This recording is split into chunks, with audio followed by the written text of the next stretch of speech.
কোচবিহারের বক্সিরহাট দিয়ে 25 তারিখ এ রাজ্যে প্রবেশ করবে রাহুল গান্ধীর ভারত জোড়ো ন্যায় যাত্রা। আলিপুরদুয়ার, জলপাইগুড়ি, দার্জিলিং, উত্তর দিনাজপুর, মালদা, মুর্শিদাবাদ হয়ে তা ঢুকবে বিহারে। এই যাত্রায় সমর্থন ও অংশগ্রহণের জন্য রাজ্যবাসীকে আহ্বান করলেন প্রদেশ কংগ্রেস সভাপতি অধীর চৌধুরী।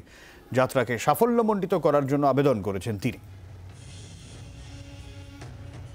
আপনারা জানেন যে মণিপুর থেকে রাহুল গান্ধীজির শুরু করেছেন তার দ্বিতীয় দফার ভারত জোড়ো যাত্রার, যার নামকরণ করা হয়েছে ভারত জোড়ো ন্যায় যাত্রা।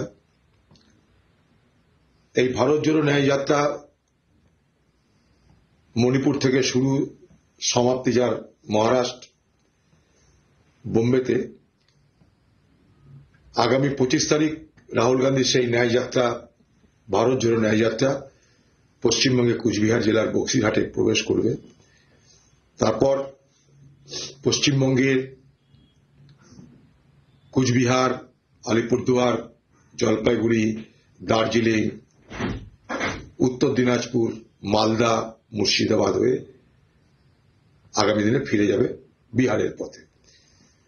বাংলার কংগ্রেস কর্মীদের এবং সেই সঙ্গে সঙ্গে বাংলার আপামর মানুষকে রাহুল গান্ধীজির নেতৃত্বে এই যে ভারত জোড়ো ন্যায় যাত্রা, তাকে সমর্থন, সহযোগিতা, অংশগ্রহণ করার জন্য প্রদেশ কংগ্রেসের পক্ষ থেকে আমরা সবাইকে আমন্ত্রণ জানাচ্ছি। বাংলার আওয়াজ, বাঙালির আবেগ, জি 24 ঘন্টা।